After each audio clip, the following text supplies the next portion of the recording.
right.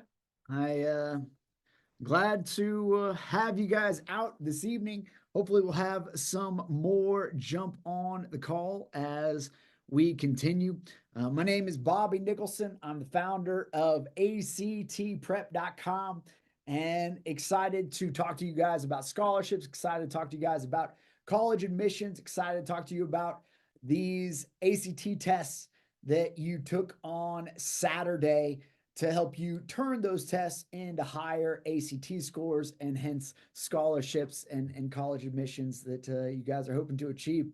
I really want this to be informal, and there will be time to ask questions at the end. I also hope that you guys will drop questions in the chat box as we progress. So we have a couple questions that are there. I probably won't stop and answer questions during the call, but I will be looking at it every now and then just to see if something needs to be addressed then, as opposed to waiting until the question and answer section. But do feel free, if something I'm saying is confusing, chime in. You know, you guys are all Farragut families. I am also a Farragutite. That is where I went to high school when I was a youth, and excited to help some fellow Farragut families beat this test. I will say that your scores on this test were the best of any school that we have seen. So that was exciting to see that you guys are already excelling, and we want to help you turn those high ACT scores into scholarship dollars, is really the ultimate purpose for today's call. But I want to start off just by telling you a little bit about myself and my background, because I am going to say some controversial things this evening, things that are likely the opposite of what you have heard from other sources.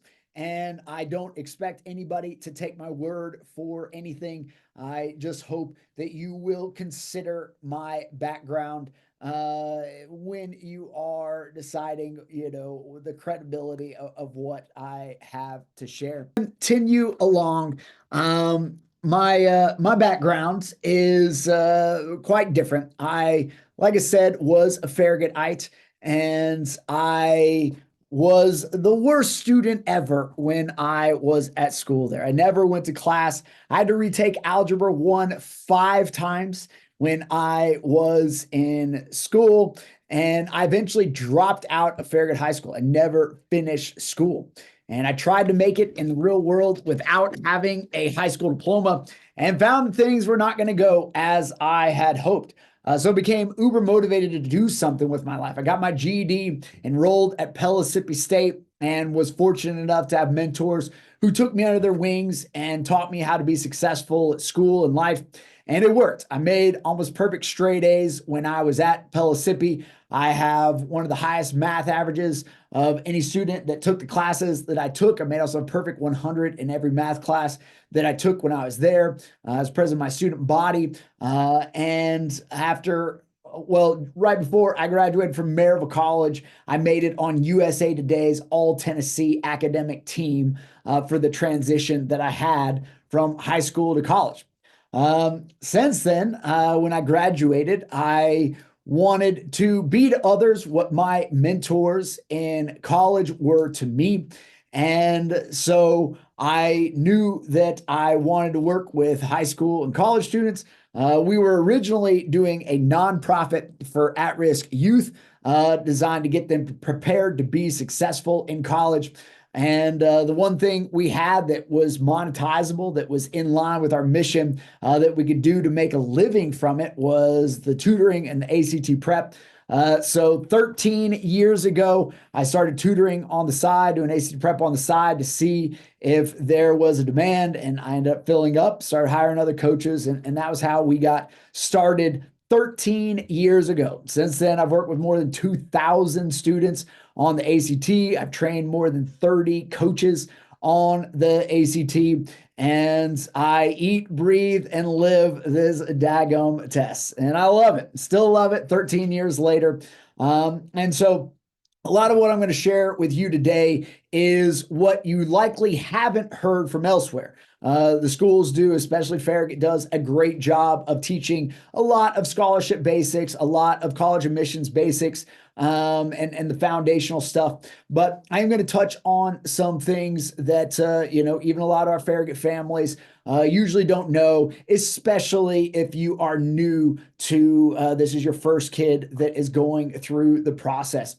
So everybody will leave here today, and our students are going to leave here today with testing tips, being able to look at the test that you took and understand the analysis that you have and how to use that to be able to achieve a higher score on the ACT. We're also going to give you guys a ton of free resources to do prep on your own. And for those that want to have a bigger increase, I'm going to tell you a little bit about our programs. And we would love to have you along on a 13-week or a year-long journey with us if you're hoping to achieve a bigger increase. But where I want to start this evening is on scholarships. Because this is the area where things have changed the most, especially for parents, and where there seems to still be the most confusion amongst students. And so if you don't have something to take notes with, I highly recommend you go ahead and get out a pen and paper. I am going to be moving fast. I want to be respectful of everybody's time and get you all out of here in under an hour, or at least that's when we'll start the question and answer section. But we are going to begin with something called guaranteed scholarships. Because when most students and parents think of scholarships, they remember having to fill out essays and do interviews to maybe get a scholarship. But the reality is that the majority of scholarship dollars are not following that model any longer, especially here in the South.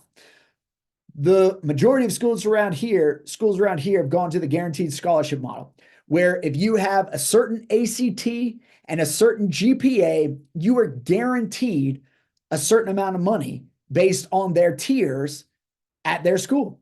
You don't have to fill out any essays. You don't have to do any interviews. It is the most beautiful thing, so you can know how much money you would get at these different schools long before applying, and you know what you need to achieve to be able to get to the next level. So where I want to take everybody is to our website, actprep.com. And on our website, there is a section for college resources. And I'm going to the It Pays to Prep Tennessee section of the college resources tab. So you can all access this anytime. And I'm basically going to explain how this works. So we spend a ton of time every year. This is the only place that you can get all of this. We call every school in Tennessee to find their information that cannot be found on their websites. And often it takes a while to find the right person who even knows the answers to it, and put it all in one easy to read chart for you. Please know that we just see this as a starting spot for scholarships, because all of this stuff we kind of had to finagle to make fit in this easy to read chart. But it at least gives you an idea of what is out there so that you can continue the search on your own. But the way that this chart works is we have our ACT column to tell you the ACT score you need for that scholarship, the GPA, which we include U for unweighted or W for weighted, which is often never listed on their website. We have to call the schools and get the right person on the line to know if they're using the weighted or unweighted GPA for these numbers. Then you have the amount of the scholarship, and then the amount of the scholarship with Hope and GAMS. All right, which we'll talk a little bit more about Hope and GAMS, and the sticker price for the school, which does include living on campus. So it's the full shebang, so you know what you're getting into.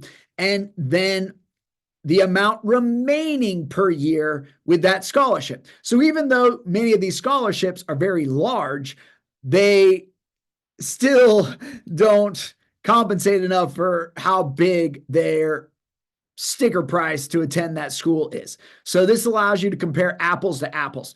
We also have a column for the school, for the name of the scholarship, whether or not is guaranteed or not, which, like we said, guaranteed means you don't have to fill out any essays or do any interviews. If you have the GPA and ACT score, you're guaranteed that amount of money.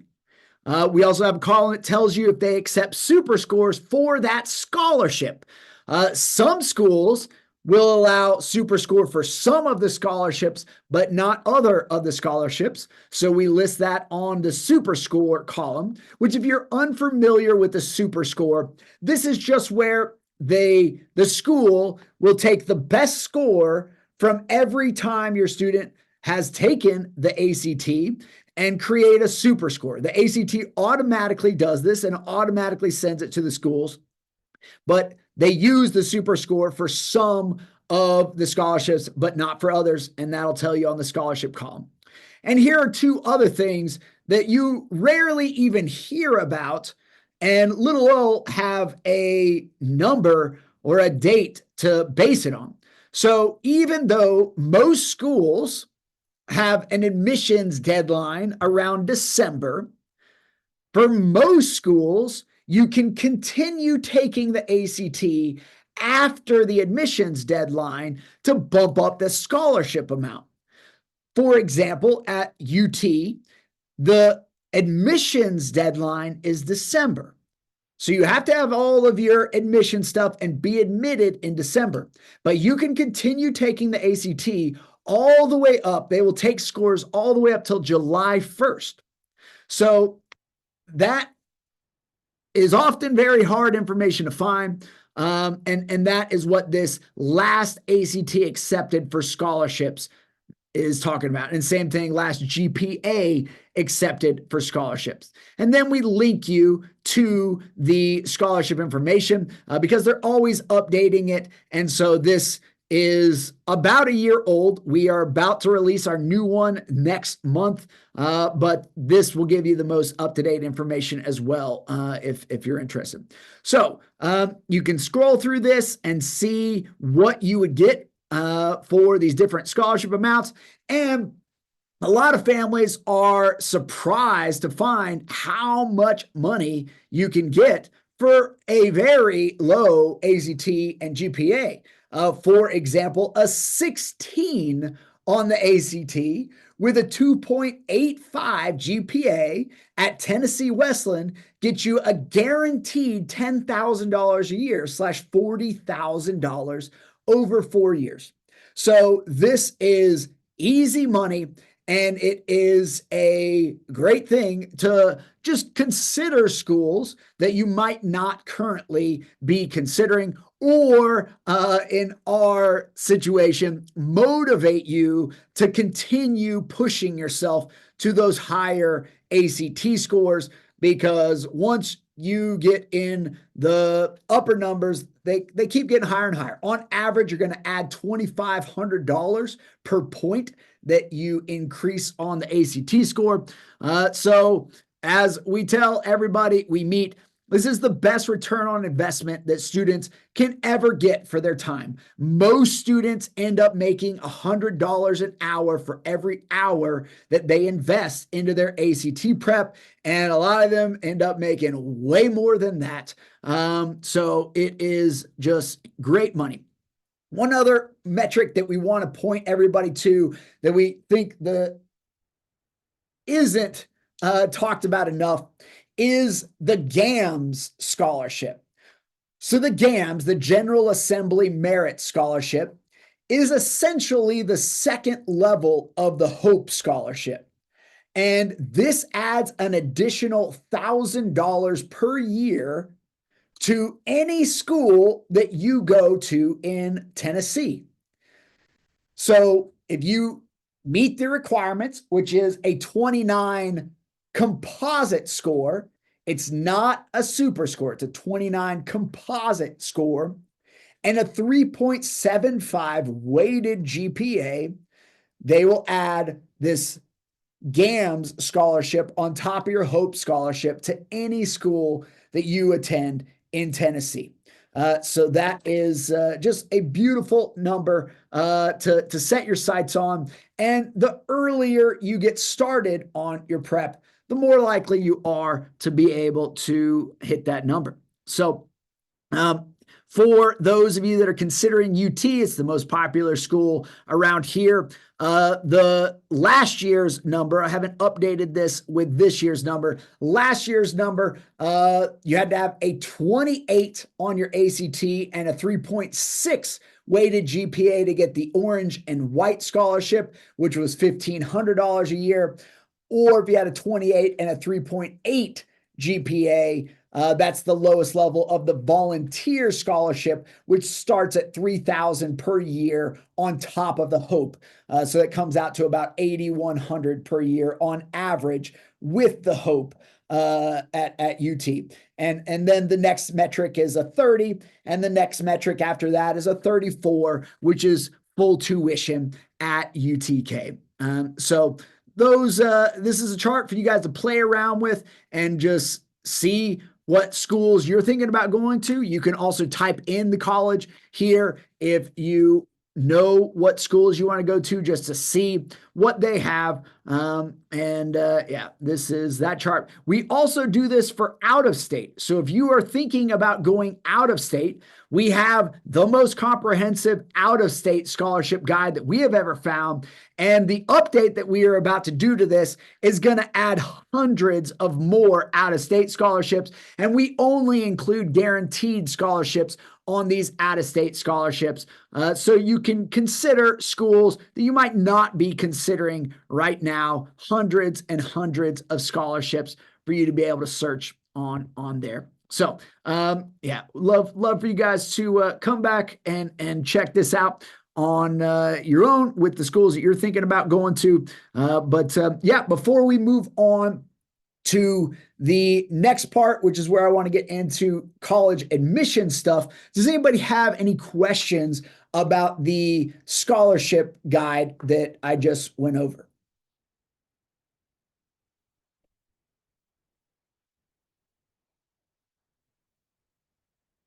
Great. All right. Well, we will continue on then with the ROI calculator. And what I want to say about this is one of the more controversial things that we share, which I don't think will be as controversial with Farragut families, but one great misconception about college is that it doesn't matter where you go to school because you're learning the same thing regardless of where you go. And what I'm going to share with you right now is data to present that it probably matters more than most families realize where a student goes to school. And I don't want you to just take my word for it. We are just giving you a tool that you can use to help your students decide what makes the most sense as far as their future goes, because there's likely no decision that they're going to make that's going to have a larger financial impact on the future of their life than what they decide to major in, most importantly, but then second most importantly, where they decide to get that major. And so the tool that I'm going to share with you, you can find on our website by going to the college resources tab again and clicking on ROI. And this was put together by FreeOp, which is the Foundation on Research for Equal Opportunity. And this is the second year that they have compiled this data. And what they did was to investigate more than 53,000 undergraduate, associate, certificate, and graduate programs to be able to see how much students are making after they graduate from those schools with those different majors. So you can actually look up just about any school in America, look at the students who have graduated with different degrees and how much those students are making on average after they graduate. So we share with you on this page how to understand their methodology, which is rigorous. It's all started based on the college scorecard, which is the federal run program where schools that receive Pell Grant students must report how those Pell Grant students are doing after they graduate to be able to continue to receive federal aid. So that is the foundation of all of this. They also corroborated that information with 3 other tools. And all of that can be found linked on the page if you are interested in how they came up with this. But here is the chart. And the way that we recommend using this chart is if your student knows what major they want to study. All right, we'll just put in computer science. If they know what they want to study, they can go ahead and just put in, one second, something is not right here. All right, there we go.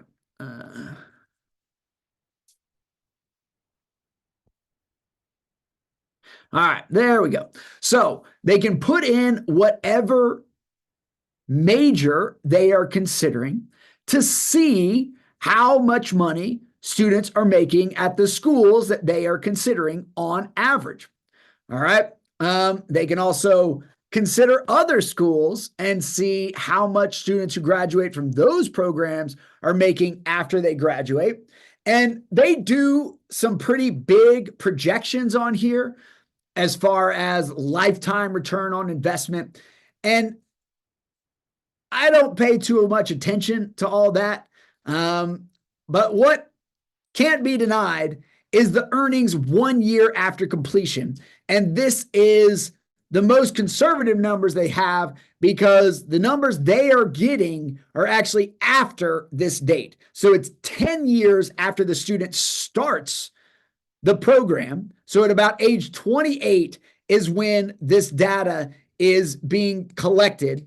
And so they're reporting all these years prior. So this is the most reliable, not projecting what they're projecting yet. This is what students who graduate from these schools are actually making on average right now, live action, or as live as it can be. They just released this in October of this year. So this is, very fresh. I'm sure they probably spent a year putting it all together, but students can see for themselves what they are going to be making almost immediately after graduation from these different programs. And though a lot of students love to go with the free or cheap tuition, which is obviously a great option, sometimes it's going to make more sense as far as their return on investment to sacrifice and maybe have to take out some loan because of the return on investment in the different schools that they're considering. And sometimes it doesn't, but this tool gives students the ability to at least do the math and see what makes sense for where they're going to invest the next 4 years of their life or more, and how that is going to return, at least in the financial component. There are a lot of other things to consider than just the financial component, but this gives them real data to be able to make decisions. Another reason this is important is because when they did this study, they found that 23% of programs have a negative return on investment, meaning students who go to those schools and graduate with those programs are making less over the course of their lifetime than a student who only has a high school diploma, when you take into consideration how much they spent to go to school there and giving up 4 years of their working life. And this is even at Ivy League schools. Even some Ivy League schools have some majors where it would have been better off for the student to go straight into the workforce as far as the component of how much they are making over the course of their life and how much it costs them to get that degree and giving up those years of working life. So very interesting tool. We love this one. There's another one on here called payscale.com, which is also good. This one has a little bit finer details and college scorecard. You can also go straight to the source. It's a little bit harder to navigate, but yeah, that is another tool we love to share it with families. So with that being said, does anybody have any questions about the ROI calculator before we start looking at these test scores that you guys took and understanding how to use the analysis to bump up the ACT scores?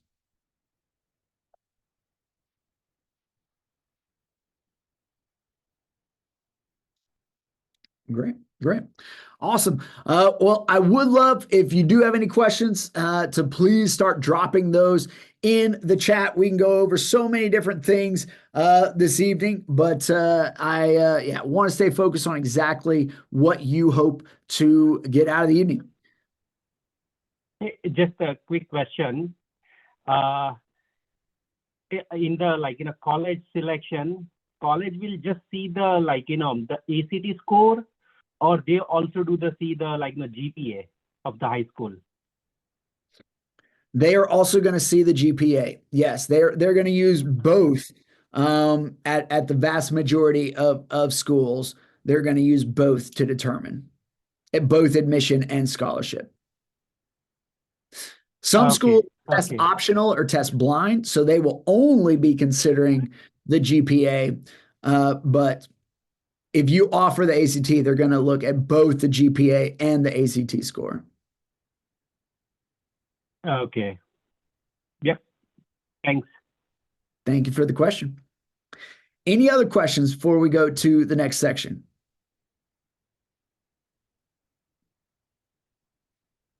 Great. All right, we will continue on. Again, if you do have questions that come up, please go ahead and drop those in the chat. Would love to have some dialed up there for when we get to the question and answer section. But the next thing we're going to talk about is understanding the ACT scores. So I'm going to get the test analysis pulled up. And if you have your student with you, you will need your student with you to be able to pull this up likely. Yes, so for all the students that are here, you can go to app.actprep.com/mock ACT. So it was where the URL you went to actually take the test the other day. And it should automatically load you into the testing app unless you logged out of the testing app the other day. And when you access this, it will allow you to take other tests, which I'm going to share with you how you can use this app to take other tests as well. But what we're going to do here today is click on the View Tests tab. And we're going to view the tests that you took on Saturday.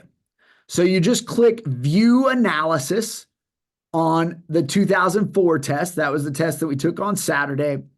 And it's going to pull up the section by section analysis of the test. And so that's what we're going to go over right now, is how to use the section by section analysis to make sense of your scores. So first thing, it tells you you're correct over your total, your score that you made. A lot of students are really confused by how the scoring works, but every test is based on a curve. So if a test is easier, you need to get more questions correct to get the same score. So the myth that it matters when you take the test, which month you take the test, is not actually real, because the curve is made prior to the date of the test happening. So the date that you go and take the ACT, the curve has already been built based on them field testing the questions on previous tests, which is what those fifth tests are, if you've ever experienced a fifth test. Yeah, as we move down, it's going to tell you the category that you missed the most of, and it's going to tell you the groupings that you missed the most of. So we're not going to go into too much detail of those. A lot of the categories you'll be able to understand much better just by looking at the category of the questions that you missed. So you will be able to scroll down and find, subject verb agreement question. Clause questions just means grammar questions, punctuation questions, essentially. And then a lot of these other categories are subject verb agreement, tense questions, things that you will already recognize. The big one that you're not going to recognize is called understanding questions. So if you have a group that says understanding, that just means it is actually requiring you to read the passage and understand what the passage is saying. On all the other questions, you really don't need to understand what the passage is saying. You just need to know how to fix the grammar in that sentence, or some other aspect of the sentence structure that is not correct, or the word usage that is not correct. So you can also see exactly how much time you spent on every section or on every question. You can also see how much time you spent on every section. Just so you guys have an understanding of where you ideally will be, you technically have 9 minutes per passage per 15 questions right now on the ACT. Now, the ACT is changing this next year, and some of these metrics are going to be changing along with them if you take the new version of the test. I'm happy to go into that new version of the test during the question and answers section if you guys are interested in learning more about the new version of the ACT. I actually got to travel around with the Tennessee ACT rep last month and pick her brain about all of the changes in depth. So I'd love to share those with you for those that are interested. But for today's session, I just want to make sure that you understand the different components of your test analysis. Last thing I'll share with you about your test analysis on the English section is this performance comparison. So the performance comparison column is only comparing you to other students who scored either 2 points below or to 2 points above. So a 4-point range, 2 points below you to 2 points above you. What percentage of those students missed that question?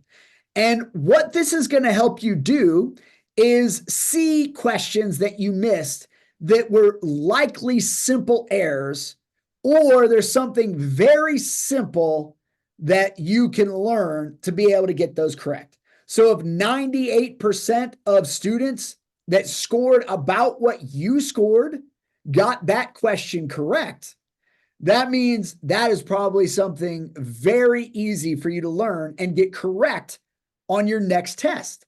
So if you're taking the December ACT, we would recommend going to all the easy questions that you missed first to be able to learn those, and then start moving to the harder and harder questions, or the questions that more students miss, just to maximize the time that you have to be able to prep. So that's what your performance comparison is over on the right-hand side. If we go over to the math is going to be very similar. You will understand the groupings a little bit more in the math section. So you can tell if it's geometry or algebra or pre-algebra or stats or trig that you're missing most of. And you can see the exact category of questions that you are missing the most of. So if you miss the most of angle questions, that would let you know that that's a very simple area for you to work on your angles material to be able to boost your score. And this just allows you to laser focus, keep focusing on the category that you're missing the most of. Because if you get just those angle questions correct, the student missed 5 of them, then that's already a 2-point increase on their ACT math section just from mastering the angles. So this is just allowing you to laser focus in the exact categories of questions that you most need to work on, yeah, make the most of your time leading up to that. The reading and science questions don't have categories because it's really a waste of time getting too deep into the categories on reading and science, being that there isn't much knowledge being tested on the reading and science, but you can still get deep into your timing that you're spending on your reading and science categories, which is the most important aspect of the reading and the science section, is just being able to complete the tests in the time that they give you, which is a hard thing to do. And one thing that we always encourage students is that there is actually no need to finish the test. If you get half of the questions correct, that's already a 21 on most of the sections of the ACT. So a lot of students are missing questions at the beginning of the tests, rushing to try to finish the tests when they would have been better off slowing down, not worrying about finishing the test, and just taking their time reading, paying close attention to the details to be able to get all the questions that they are capable of getting correct until the time runs out. So with that being said, we're going to transition to things that you can do on your own to be able to increase your ACT scores. Most of them are free that I'm going to share. And, so we'll go deep into that. But before we get into that, I do want to ask if anybody has any questions on the test analysis that we just took a look at. Any questions about that? Hi. Do you know like a general average ACT score for like a freshman? Um, Is there like such like a score that like a freshman like should get like for like I don't know like 50 percentile, 90 percentile, something like that? Like yeah, I wouldn't worry about that too much. It's a great question. And I'm going to give an answer that I hope satisfies your what you're ultimately asking, and then we'll go from there. So there are a lot of things that your question brings up that most families aren't aware of. The first thing that most families aren't aware of and students aren't aware of, and most students don't want to accept is, and this is, something that a lot of students get upset with me about when I say it. So take it with a grain of salt. But what we tell everybody is that this really is a middle school test. And what we mean by that is that the ACT score does not increase that much for most students from when they start high school to their junior year. Now, every AP class that a student takes certainly has a big impact on it, or a bigger impact than, say, honors or dual enrollment classes. Nothing against those. They're great options to be able to get actual credit for college, but we just haven't seen that large of an impact on ACT scores based on taking more honors classes or dual enrollment, when we absolutely see it based on taking more AP classes. So, for example, the English section, for many students, the material being tested on the English section is much more commonly taught in middle school.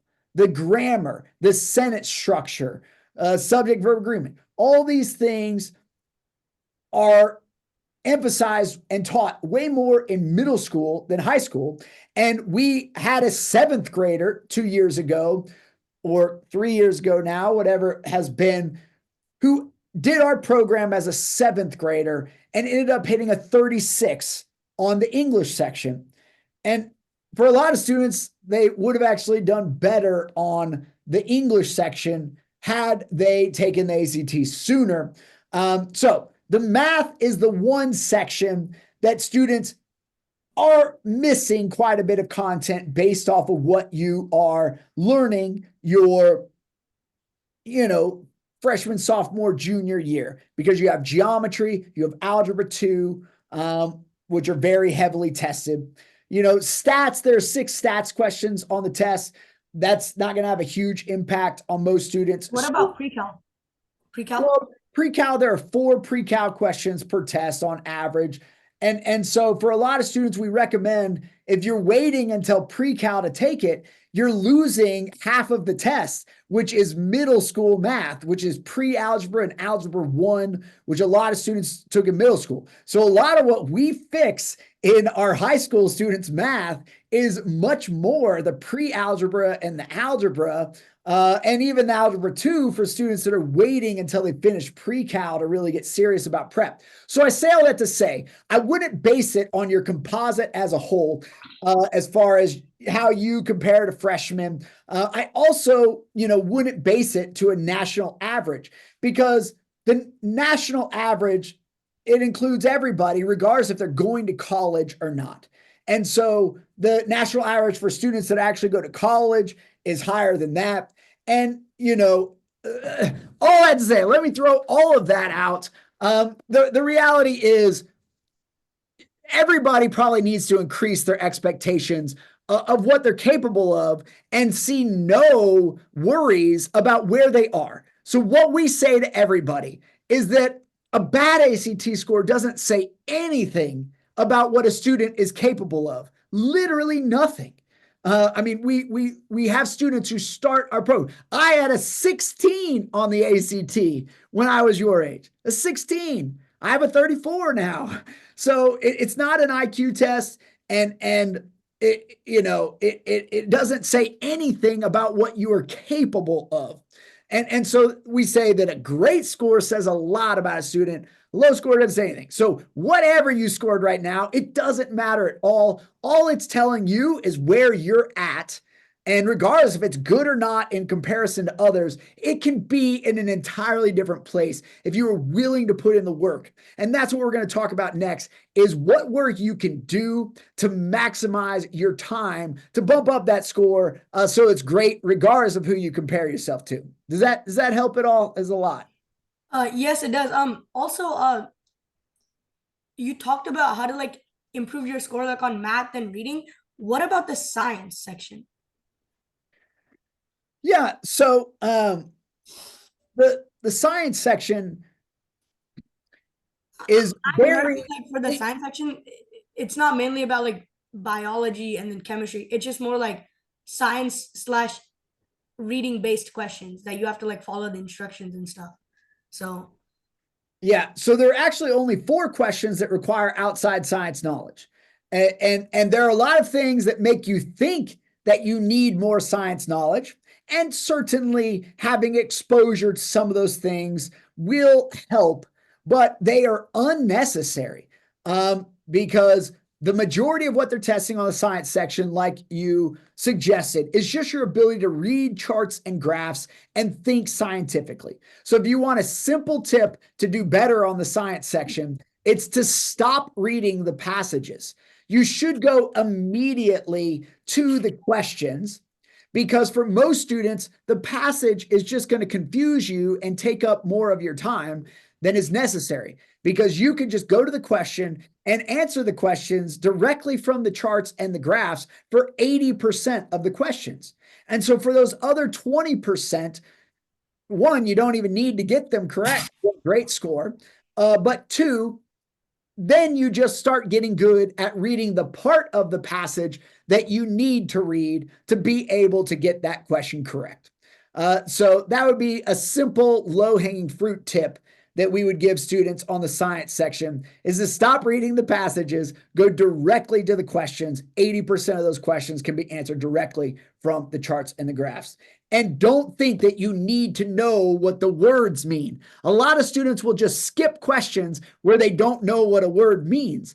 But the reality is that on most of the science questions, you just need to match this insane, crazy word and determine if it goes up or down when this other insane, crazy word that nobody knows goes up or down. So the better you get at that very simple process, the higher you will score on your science section. But yeah, is that helpful? Yes, thank you. Thank you very much. For sure, for sure. So going back to the analysis, I am going to give you guys some more nuggets to help you increase these ACT scores. But yeah, before we move on to that part, any other questions about the analysis or how to use the analysis?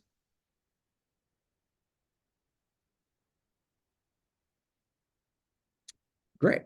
All right. So now we're going to jump into the prep portion of our section. And I'm going to just give you guys some very simple tips. The first tip I want to give has to do with when to start prepping. And this is somewhat in part for our freshman friend that just spoke up. But for anybody else that is on the call that is freshman or sophomore, I want to share that our experience is the best time to prep is the spring or summer of your sophomore year. The spring or summer of your sophomore year. And there are a lot of reasons for this. One is that will give you a long enough runway to achieve any increase you can want. I don't care how bad your ACT score was on Saturday, it can be transformationally different. Yeah, I want to take a second and just show you what some of our students from Farragut have been able to achieve with prep. And you know, you don't need our program to have these increases. It helps, and we would love to help anybody that wants it. But I just want to give you all hope in what is possible, and that it doesn't matter anything about where you are right now. You can be in a very different place. So, you know, I'm going to go through the students that I think you guys would know more than likely, students who have graduated more recently. Kate Austin, his mom, I think teaches up at Farragut still. He increased 7 points from a 25 to a 32. Davis Baxter, he is probably still at Farragut, 7-point increase, 25 to a 32. Brady Livingston, I think she's still at Farragut. We also work with her sister. She had a 7-point increase, 26 to a 33. Jolie Groon, her mom teaches at Farragut, 7-point increase, 27 to a 34.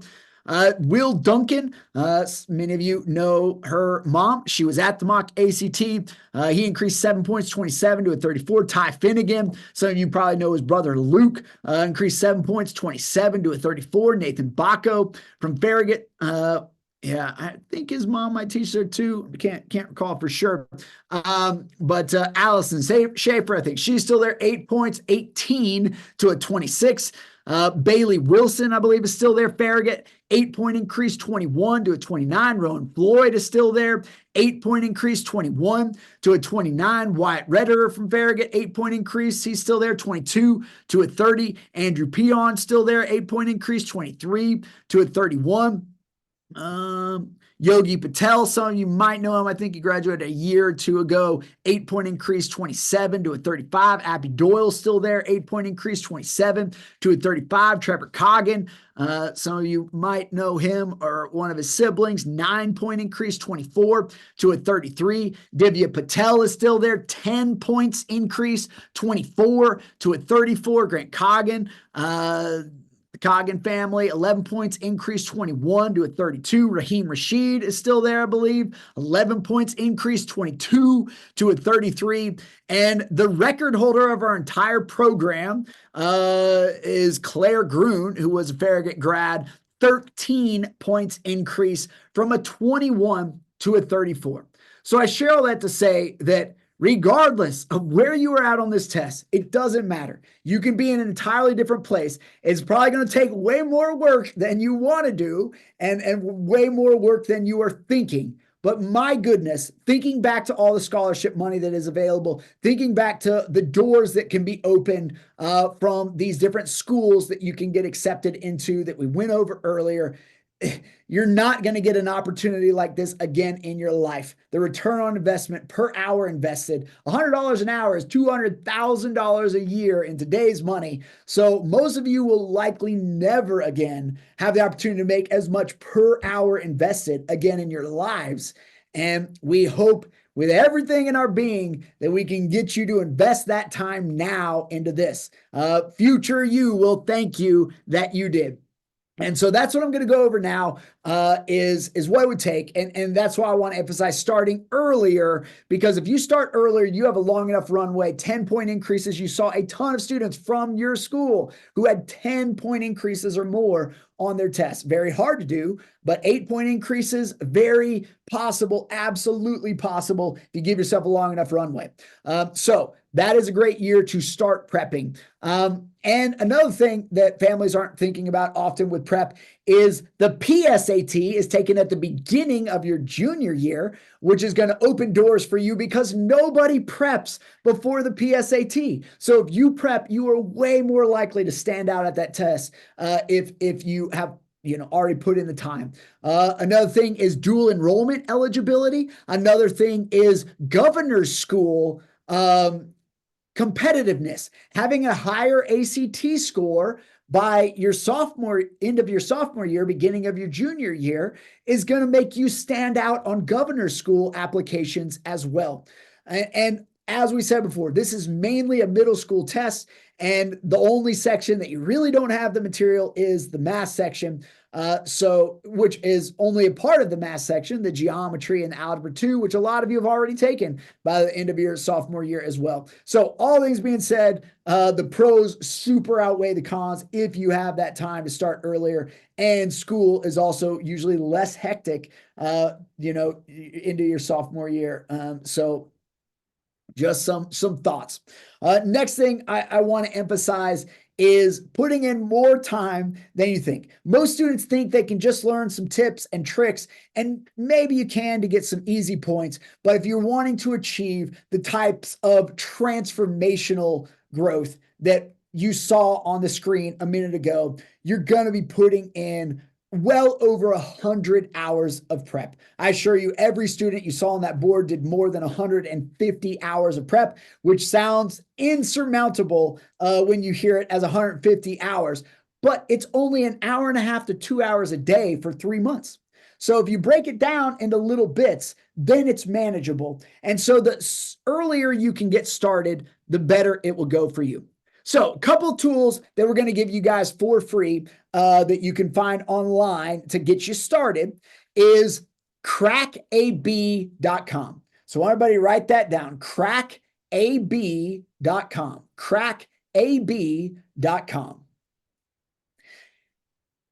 We're pretty sure that what this website does is illegal, but it does give you access to more than 60 real ACT tests online. So you can just download those tests and practice taking those tests.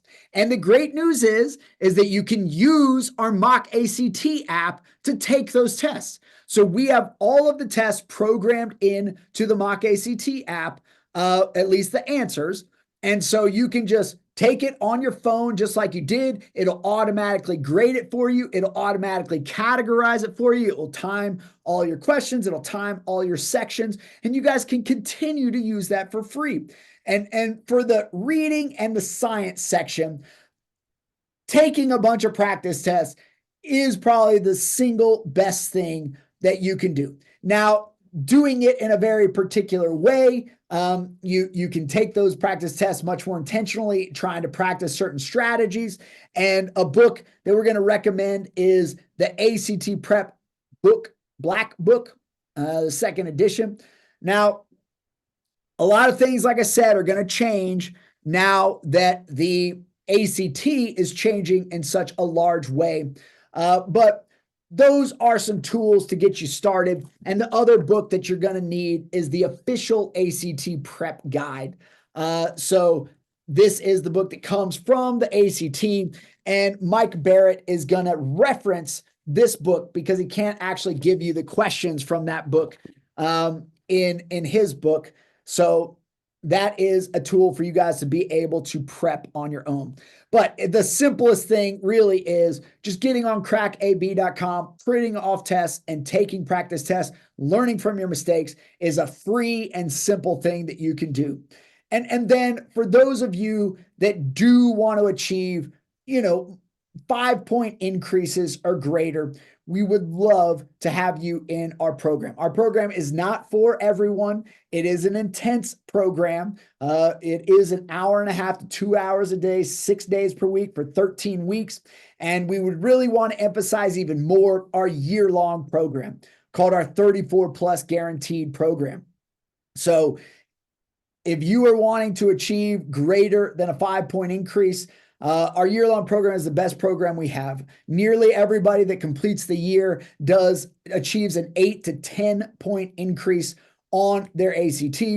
We guarantee all the way up to a 34 for those of you that are starting with a 28, which there were several of you in this mock ACT on Saturday who achieved a 28. So for those of you who have a 28, we guarantee a 34 in our year-long program as long as you put in the work. And that is full tuition at UTK. So, I mean, you have an opportunity to go to college debt-free with this silly test that you have access to right now. Yeah, so we would love to have those of you that are thinking about making a bigger commitment to your ACT prep join our program. We guarantee at least a 5-point composite increase in our 13-week program and at least a 6-point composite increase all the way up to a 34 in our year-long program. But yeah, so that is what we've got dialed up for today. I'm happy to share any other tips or things on the ACT or anything else you guys want to ask about. But I want to honor that 1 hour commitment. We're coming up on the 8 o'clock moment here. And so our next class starts on January 12th. We would love to have you guys in there. It is one of the best times to start. It is continually year after year. We see some of our biggest increases from the January start date. The next 2 best times to start are in our June start date and our September start date. Those are the 3 where we historically see the largest percentage of 5-point increases or greater. But any start date, it's not going to vary much different. Those are just some, great ones to start. But yeah, that being said, I'd love to go to questions and answers. So I'll just turn it over to what all you guys have on your mind about the new mock ACT, the new ACT, testing prep, or college admissions, scholarships, anything you guys want to ask about. Yeah, hi. It's me again, the freshman. I was just wondering about what is like the best time to start? Like the year long. What's the best time to start for like the year-long program that like you mentioned just like minutes ago? Yeah, so I probably wouldn't start the year-long program until the spring or summer of your sophomore year. But if you wanted to give yourself a leg up, this could be a great time for you to do the 13-week program. And so if you did the 13-week program now, you would be leaps and bounds above everybody else. And you would learn all of the testing strategies. You would learn all of the study skills. You would learn all the tools, the mental game things as a freshman, and be able to practice those things all the way through your high school career. So you would have a significant advantage, even though you would likely need to, either do the program again or continue prepping after you've had more of your high school math material. You would still have a tremendous leg up. So for the year-long program, I'd probably recommend waiting on that. I mean, it wouldn't hurt you to do it now, but you might want to start off with 13-week and make that decision later. Wait, so if I were to do the 13-week program during like the summer of my freshman year, would that also give me like a head start? Absolutely. ACT? Oh, okay. All right. Okay. Thank you. For sure. What other questions do we have? Hey, I have a question. I know this is more like a general guide of like ACT prep and so on. But I was wondering if you had any tips for ACT reading. I've been working on it for some time now, and I feel like I'm just running out of time at the end. And so I've been trying new strategies, but I find that I have some difficulty with those as well. So I was wondering like if you had any general tips for that. Thanks. Sure. Thanks for the question. So if you get on our website right now, we on our homepage, we will release a single class from our 13-week selection on our homepage. And right now, the selection that happens to be on there is the reading section. So I recommend watching our class on the reading section. And that is a very great starting point. If you are still struggling after watching that, I have a protocol that we give to students that can help them. I can just text it to you or email it to you.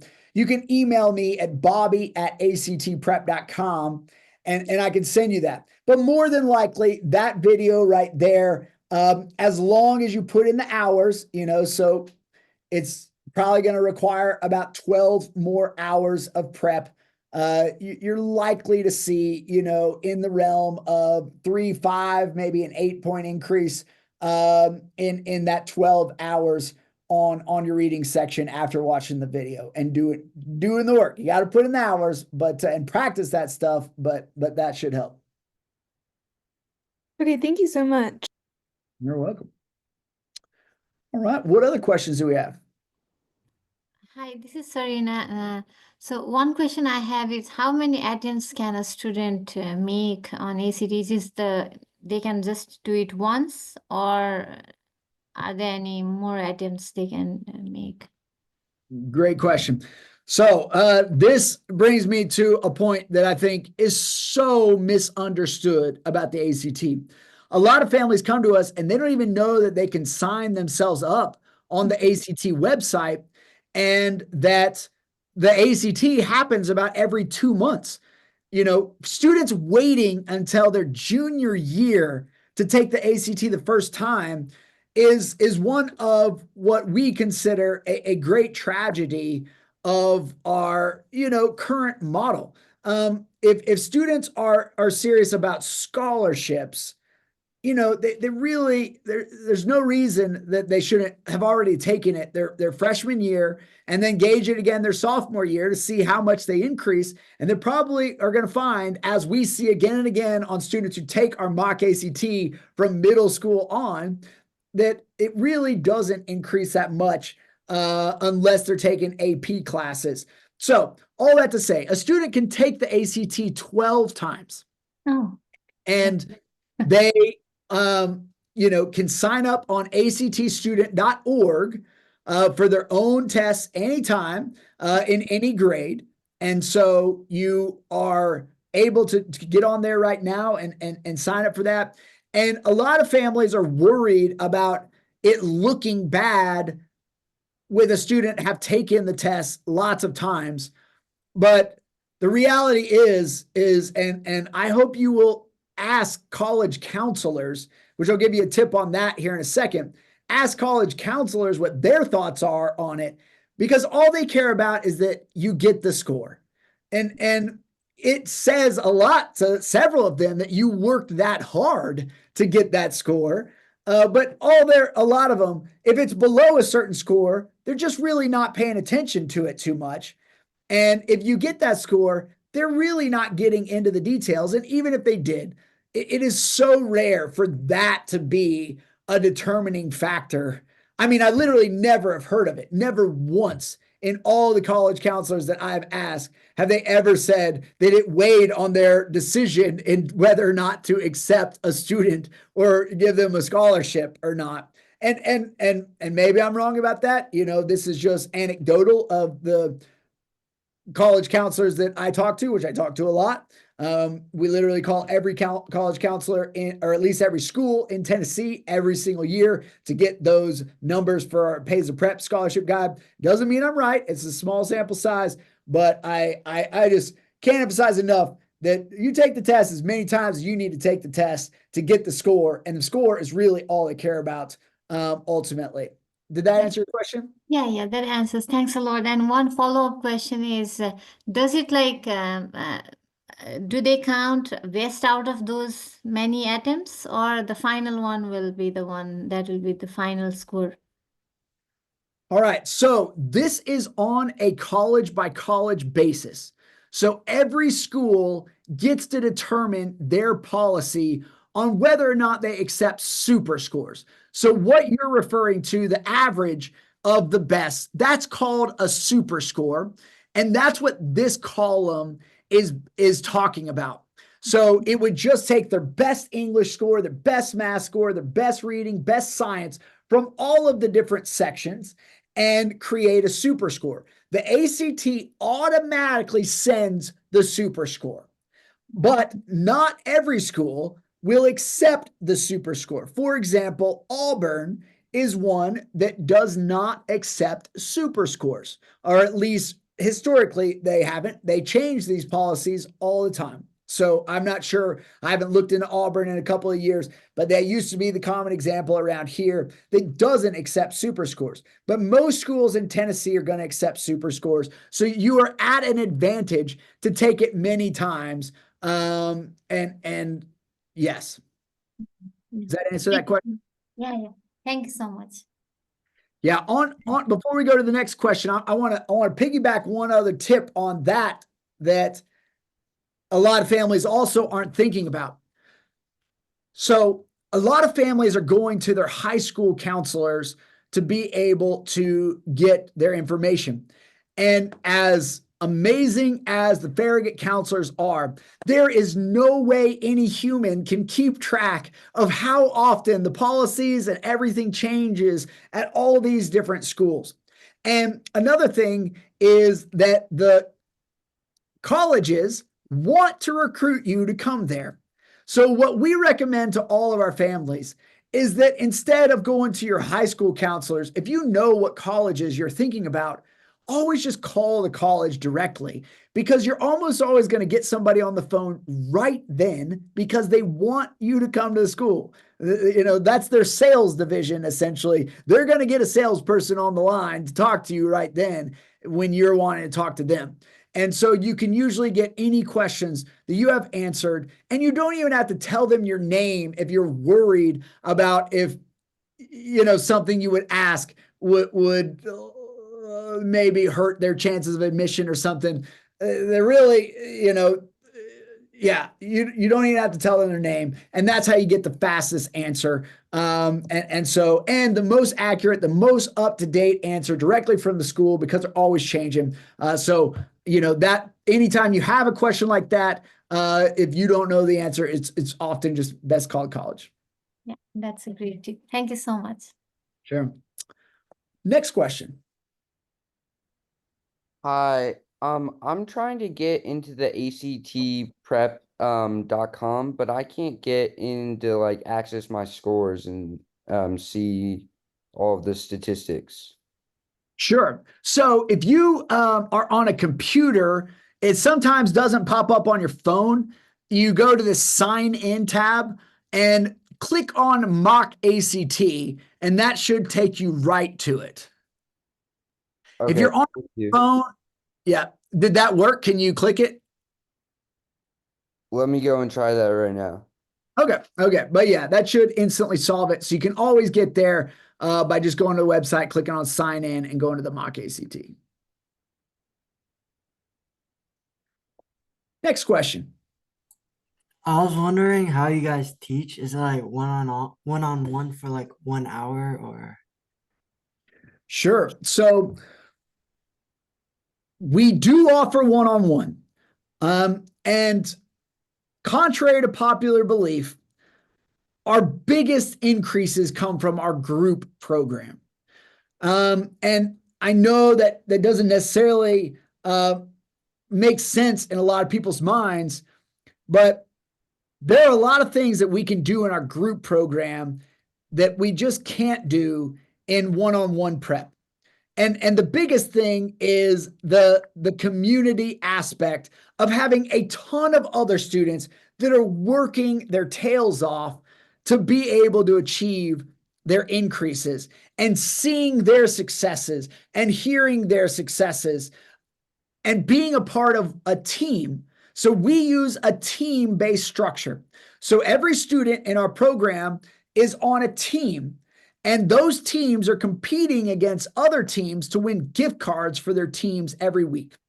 And therefore, every student has a reason bigger than themselves to stay on top of their prep each day. Because the more students who work harder each day on a team, the more likely their team is to win the gift cards for members of their team that week. So that atmosphere of being a part of a team, of seeing how other students are doing with good news, of being surrounded by other students that are working really hard. And every student in our program gets a dedicated coach that's in contact with them every day, even in the group program. So we teach the class on Sundays from 4 to 6 p.m. at Pellissippi State Hardin Valley campus. So very close to Farragut. And then you have an hour and a half to 2 hours a day of homework with 1 day off each week between those classes. But during that time between the classes, you have contact with your coach almost every day to ask your questions, get feedback, get encouragement, do a Zoom call. You can do a 15-minute Zoom call once per week with them. That's included in your costs, or do a phone call with them. But usually that's not even necessary because everything is done on our app.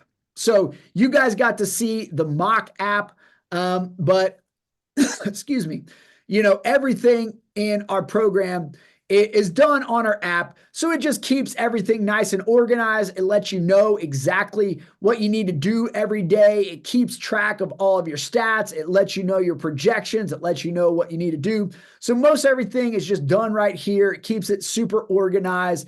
And that way, you don't have to do a ton of thinking. We have already known, based off of 2,000 plus students that have done our program, what the most effective way to use your time and achieve those increases are. And so that's the basic structure to how it works. Does that answer your question? Yeah, thank you. Yep. What other questions do we have?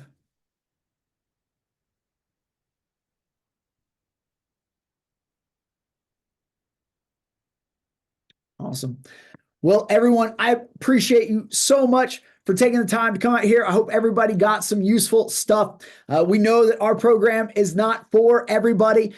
So even if it's not for you, we would greatly appreciate your help in spreading the word. We work with students from 23 different states right now. Most of our students Zoom into the class.